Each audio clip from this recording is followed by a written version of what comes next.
Good morning. How is everyone today? I know I haven't been on in a while, and I've been looking into a lot of things. Um, so I guess here we go. Remember, I said I wasn't going to be posting anything else unless new things come into me. So I've been working on this a little while, and we're going to be talking about this subject because it's quite large. Okay, first off, what are we in? We're in a simulation. We're being projected into this simulation. So let's take a good hard look about what's going on in this simulation, what's happening to us in our, for lack of a better word, physical reality. So I'm going to bring up my old picture so I can reference this from the beginning. I had done a video on this, and we're going to start from here once more. So please go watch my video where this is on the thumbnail about the cosmic egg and where we lie inside of the cosmic egg, or I should say on top of, with our little snow globe, which I'm always going on and on about. So before I get into the diagrams, I wanted to discuss a few things to think about before I go into this. One, double rainbows. We never used to have them. And I've done videos on this where I talk about being double domed, which is why we're having a double rainbow. If you take your hose and you spray it up when the sun is there, you can see the double rainbow actually in the water. Yes, sweetie, I see you came in. Okay, that was Tiger. The next thing is, what is that? Chicken Little, the sky is falling, the sky is falling. We now have a two-layer atmosphere where before it was only a single layer. We have the low layer, which clouds look like they're really low to the ground now, and I've done videos on this, and then the upper atmosphere. And of course we have the double chemtrailing for both skies, because it is two skies. We have the lower atmospheric geoengineering and the higher atmospheric geoengineering chemical trailing. So that's another thing to look about. And there's little things all through our reality, which are the Mandela effects, where you just know it was this way and now it's being presented this way. And of course, I talk about timelines merging, where you keep information that you have garnered from other timelines into the new existing timeline because you're raising your vibration. The more you raise your vibration, the more you can recall, remember, and see the differences of where you are in the now. Because vibration is absolutely everything. Frequency is vibration. So, knowing the double rainbows, knowing the sky, and then we're going to talk about what I'm going to show you next. So of course I showed you this, and it's the beginning, the basis of in this simulation we're projected into. Okay, now here's the first picture. Take a look at that. I will be posting all of these inside of my description so you can look at them. This is the top of the dome looking down. This is where, and I talk about the brain and spinal cords. There are many domes on top in this cosmic egg, and they all carry a center, an epicenter of brain and spinal cords. You have the two. One is the main brain, huge, fallen one, the Anuna or the Anunnaki, whatever you want to call it, crystalline city being, and then there's all the captured brain and spinal cords, you and me or whoever. Actually, not me, but people that have been captured to run the simulation, to run the machine. Okay? So this is what we were. This is what it used to be. Let me explain this. We used to be here in this section of our snow globe. This is the entire snow globe. We only reside here in this little tiny section. All of this is unknown to us. It's still in the snow globe, but it's unknown to us, supposedly. Although we're waking up, we're becoming enlightened, and we're realizing there's so much more to our individual snow globe, let alone the entire cosmic egg. So we are here in the green. That's where we were. And I will stress were. So let's go to the next diagram. Very simple. Let me get this straightened out. We are no longer in the same place and space in this simulation.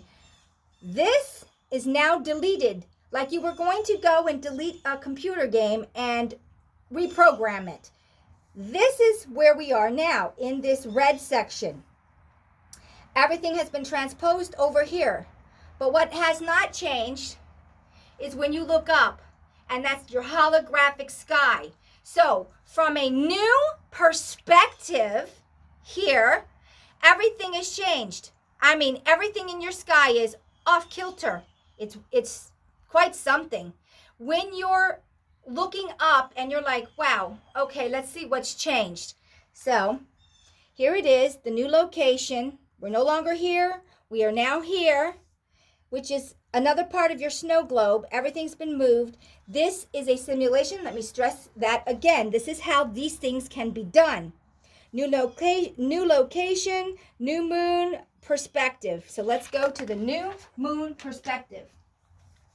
We have always learned, and I am 57, that this is the moon. The moon does what? It waxes and it wanes, left to right, right to left. This is the new position. And the moon now waxes and wanes up and down and even moves a little bit. So it's not strictly just up and down depending on where you are. But this is my position of what I see in the USA in Delaware. And then it'll move a little bit too. Now, I was looking at hieroglyphs the other day. Well, maybe it was a couple of days ago.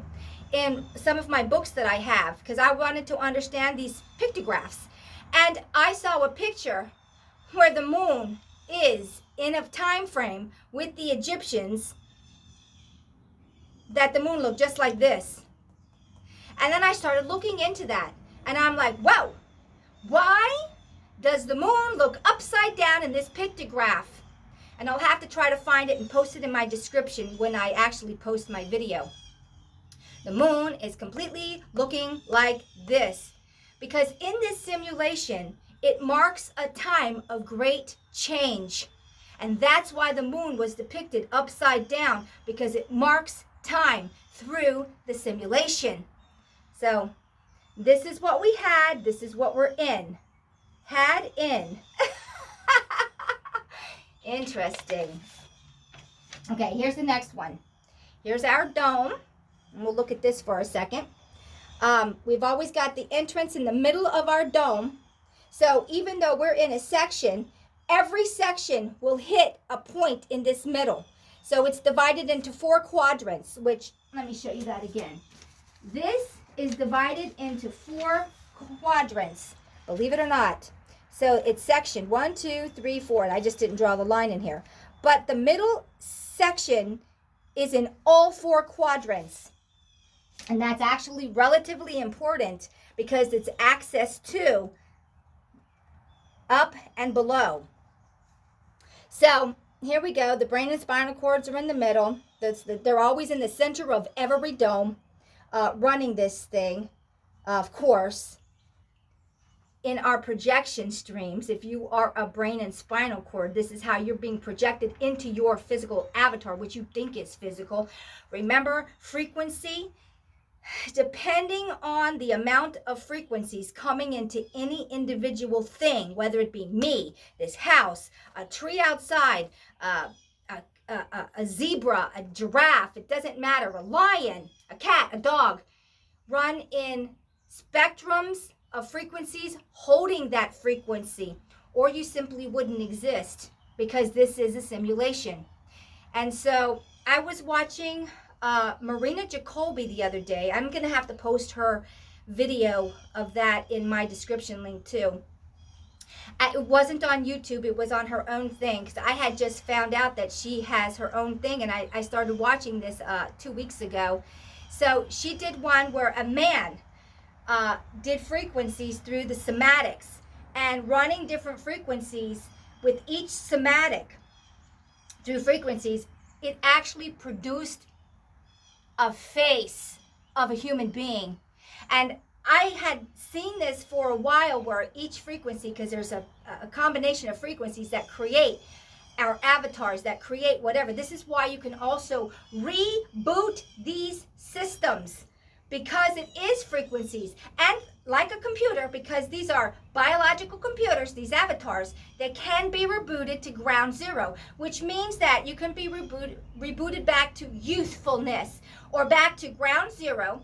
You could still stay your age if you take out some of the frequencies, but reboot it as if you were a newborn. That means no degradation. None of this being put in your body. It would be completely kicked out like you would do a virus, because you're rebooting it.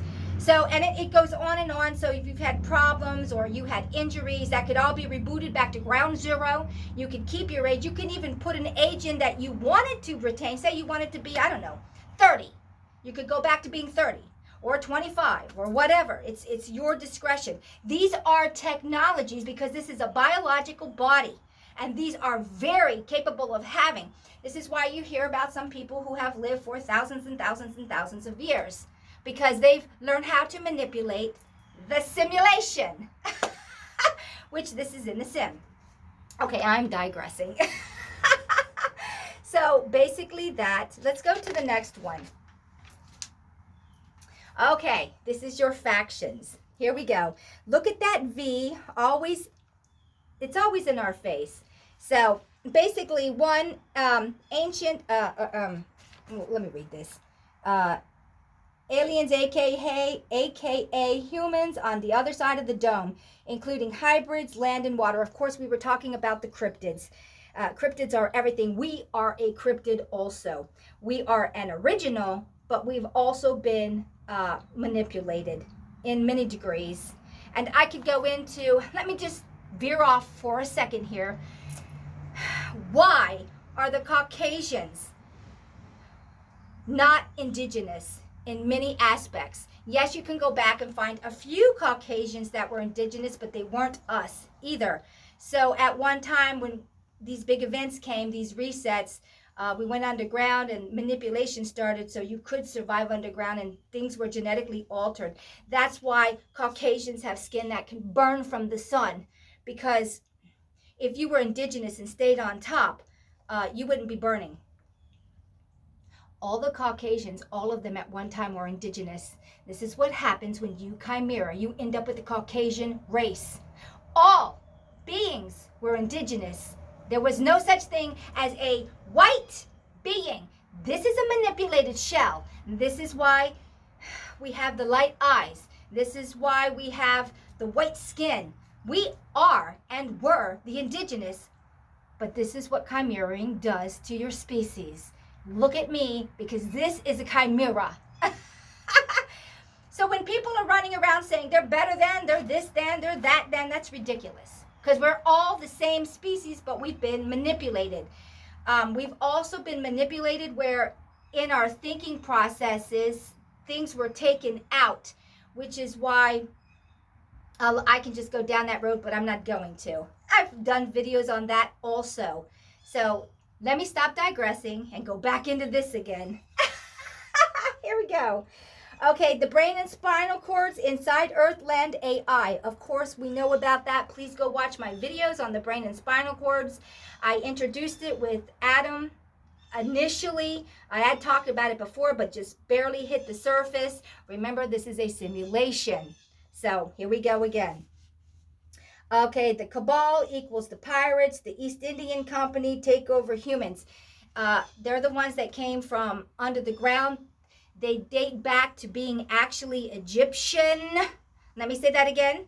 The East Indian Company were the original Egyptians, supposedly Egyptian, but I see another name for them. It's not Egyptian, it's something else. But anyway, yes. So when those ones went under the ground, the Egyptians, what have you, and all the followers went down under the ground with them, that would be the Caucasians. Yes, or the Jews. Even though they would like to believe that they're not a part of the Caucasians, they're so stupid. It's a faction that got split in half. What I'm actually seeing with the Egyptians is they broke off from their main group and they became very satanic, and they were part of the corrupted Jew populace.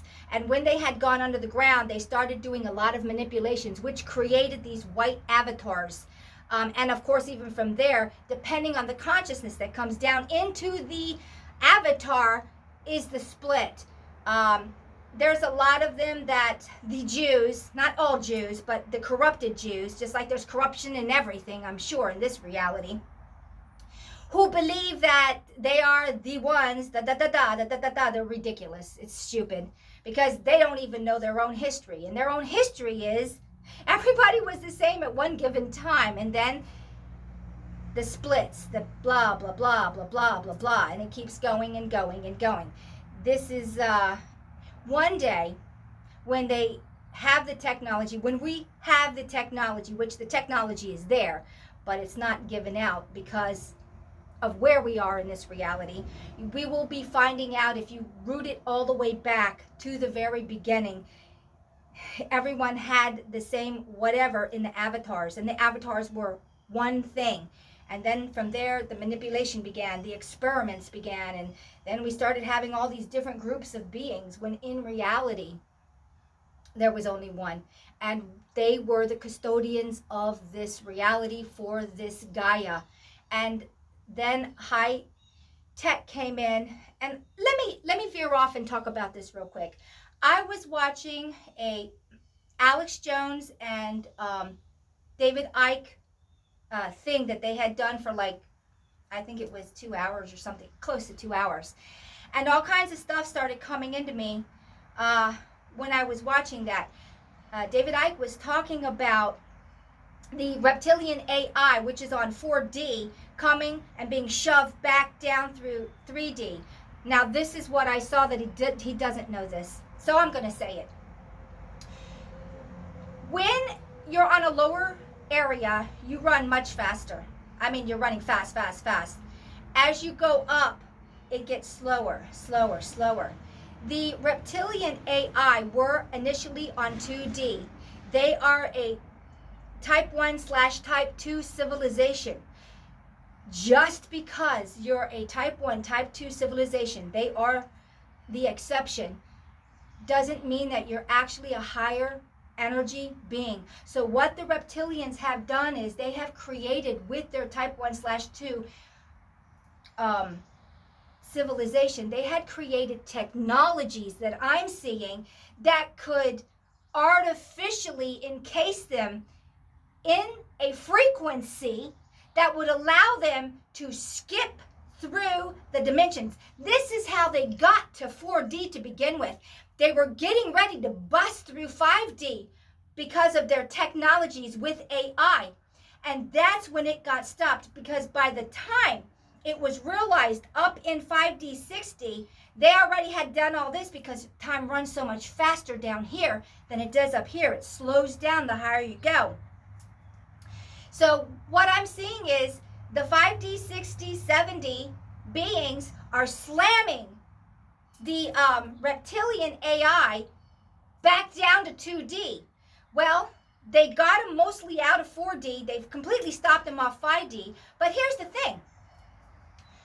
They're trying to stay here in 3D, and it's not going to happen. It's not going to be allowed. They need to go back to 2D, because they don't have the true natural vibration that has been garnered through the heart, which is love, compassion, empathy, to maintain those Ds. There are rules in this simulation, and they have broken the rules. And this is why everything in this reality is a mimic of what is going on metaphysically into a more physical. So you see that they have tried, and they did conquer 2D, 3D, and 4D, and then they were going to go to 5D, and they were put down, the reptilian AI. Well, now you look into our reality, our 3D, 4D reality, because we're slipping into 4. We've been halfway in. It's like a foot in. Now we're halfway. So you see all these people from the cabal invading, letting groups of beings invade into established reality countries. And it is a mimic of what the reptilian AIs have done in the frequency dimensions. And that's a big one. So I needed to say that So everybody, please go watch the Alex Jones. I might post that in my description too. Oh, I'm going to have a lot of things to post in my description.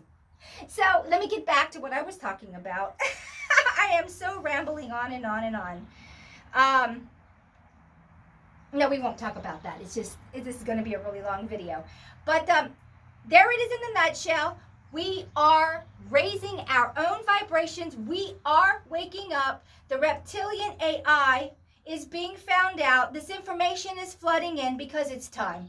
It's time for us to wake up and say no more. We want the higher, better reality. And it's as simple as that. And this is what we will strive for. We will stay in our heart. We will use our logical mind. And we will combine them and be the ever gods we have always been. And that is the last thing I will say about this subject for today. I'm sure I'm going to get a lot of things on this video. So, okay, everybody. I'll give you a quick little update on my finger. I had gone to the doctors. Now I'm really going off kilter here.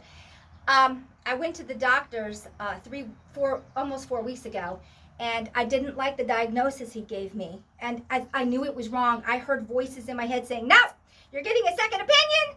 Don't listen to that man. Screw him.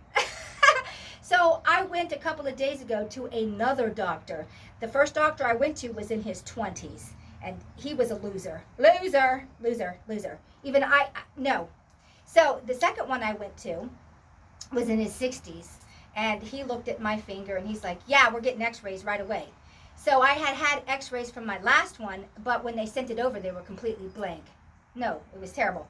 So I sat in the chair, and I started talking to my doctor. And he says, okay, tell me what happened. And I told him about the cat incident and the dogs and blah, blah, blah, blah, blah. He goes, okay, what did your other doctor say about this? And I told him what he said, because I had asked him, look, I think there's a problem with my knuckles. They don't seem right. Something's wrong. I can't move it. It's stiff. Something is seriously wrong. And that doctor told me, there's nothing wrong with your knuckles. You're fine. You're good. You're da-da-da-da-da. And I'm like, yeah, I don't believe you. No, because I know my own body. And my body's telling me there's a problem here. There's a serious problem here. So this doctor pulled out the x-rays, and when I had told him that there was nothing wrong with my knuckles, he screamed it out because he was in such a state of, what the fuck? You don't have any knuckles. You have no cartilage. They're missing. They're gone. It's over. I'm like, what? What? I have no knuckles? I have nothing? My bones are just hanging in limbo land? And he's like, absolutely. And then I asked him, I said, well, how did that happen? He goes, well, the cat and the dog bit your hand. The dog bit my hand up here, but the cat bit my hand down here, trying to defend itself from the dog. And with all of the salivas, it caused an infection, and it dissolved all the cartilage here connecting this bone and all the cartilage here connecting this bone, even though I was on a very high antibiotic. The damage was already done because it had ripped the skin completely off, and the salivas had got in and mixed and mingled and made a nightmare mess. So I asked my doctor, do you think I can regrow my cartilages? And he goes, oh, no, that's over. The best we can do is, this is what they're doing. They're stretching. Took her 20 minutes to even get it in this position. And the pain was phenomenal, but the craziest thing is yes, I felt pain, but it was like I was above it. So she's like, you're not crying. You're not screaming. And it's like, yeah, well, I don't know. So she was messing with it. And it's like, okay. And she got it stretched out. I had to put it into a hot warmer for a half an hour. And then they stretched as much as they could. And then they put this material is like acrylic or something. And it was wet, and they formed it. And then they put it around, and it hardened in like seconds. I mean, it was crazy. So I'll have to go back again Thursday, and I'll be doing this. Meanwhile, I'm looking at my doctor going, this is a biological machine wonder of a body. 98% of our DNA is locked down. What do you think you can do with that 98%? So I went online and started looking up stuff, and I found one substance that can regrow cartilage. So it's called, what was that called?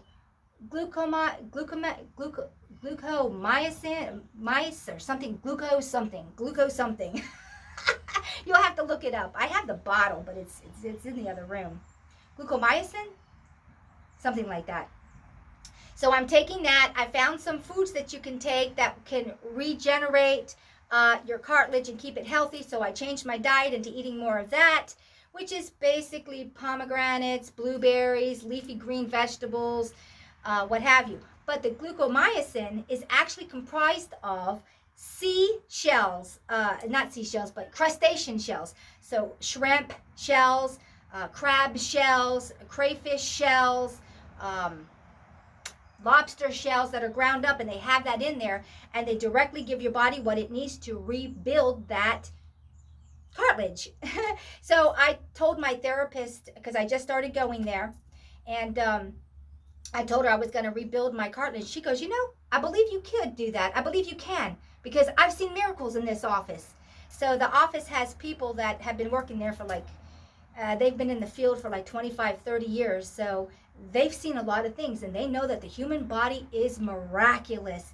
And things that the medical doctors haven't got a clue about, they've witnessed being fixed by the individual themselves, because here is the key to all of it. I will do this, it will be done, and there it is. Unlock that 98% of your DNA. So my other doctor, the one I just went to, was telling me, no, it's over, just don't worry about it. I'm like, you're a fool. In your entire profession, you're telling me no one can grow back cartilage? What about people who grow back fingers and toes and all kinds of things? We'll be tapping into that.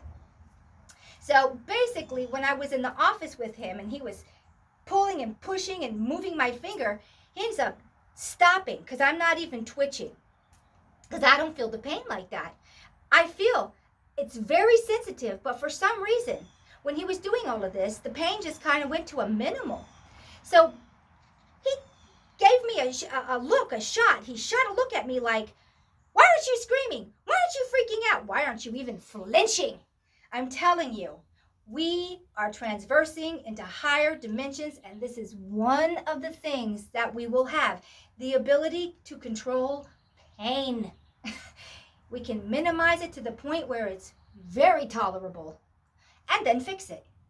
So, okay, I have really digressed on this subject. So let me tell everybody, have a great day. I will see you on my next video, and I will keep everyone updated on this. I don't know how long it takes to grow back cartilage, but I'm going to find out, because after this is all said and done, I'm going to be getting x-rays. And there it is. All right, everybody, on that note, have a great day. Bye.